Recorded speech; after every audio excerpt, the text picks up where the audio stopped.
The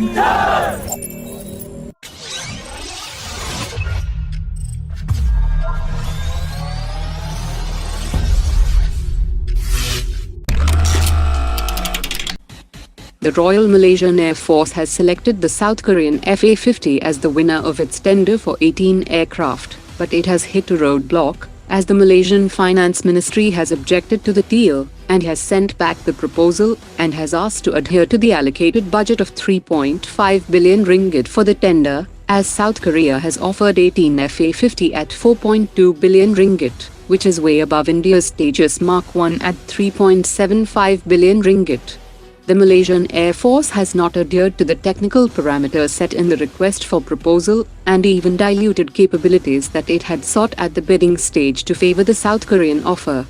The Malaysian Air Force has sought an increased budgetary outlay from the Finance Ministry to accommodate the higher price of Korean FA-50, but the Finance Ministry has said that the overall cost of the deal should be within the stipulated budget, and there should not be any dilution of the technical parameters.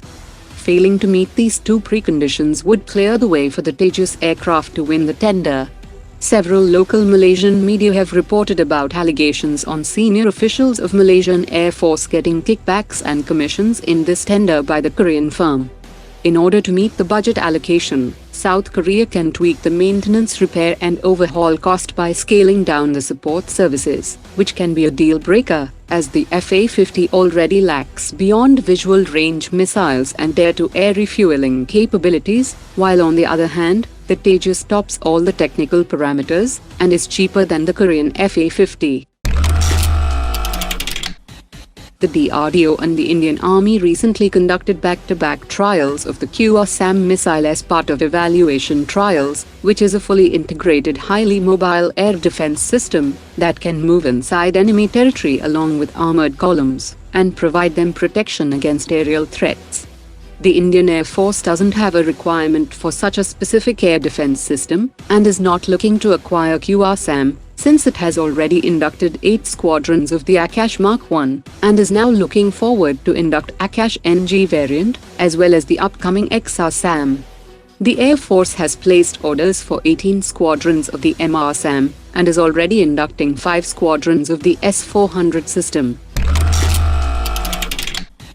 India has issued a NOTAM warning for the launch of an experimental flight vehicle in the Bay of Bengal for the period from 23rd and 25th September, and the designated area for the NOTAM is 1,680 kilometers in length. It could be the third test of the Agni Prime new generation nuclear-capable ballistic missile.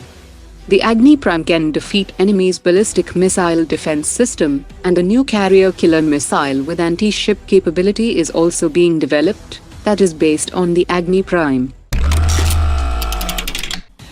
The Defense Minister of Nigeria has called for quick action towards implementing bilateral military agreement between Nigeria and India.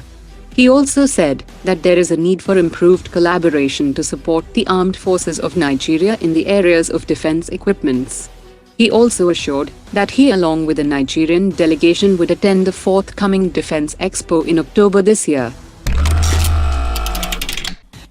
The Indian Army Chief carried out a comprehensive review of the overall security situation in eastern Ladakh, and this comes 2 days after Indian and Chinese militaries began disengaging from patrolling Point 15 in the Gogra Hot Springs area. The Army Chief also witnessed the Parvat Prahar exercise that saw a display of operational capabilities by artillery guns and other key weapon systems at an altitude of 14,000 feet. India has registered a strong protest with the US over its decision to approve a $450 million sustainment package for Pakistan's F-16 fighters. The package for Pakistan was announced by Pentagon at a time while India was hosting top US officials for the India-US 2+2 intersessional meeting and maritime security dialogue. While the Indian government doesn't believe that this development will have any impact on the upward trajectory of the relationship, but it is upset that the US didn't inform India about a policy decision that can have serious implications for India's security.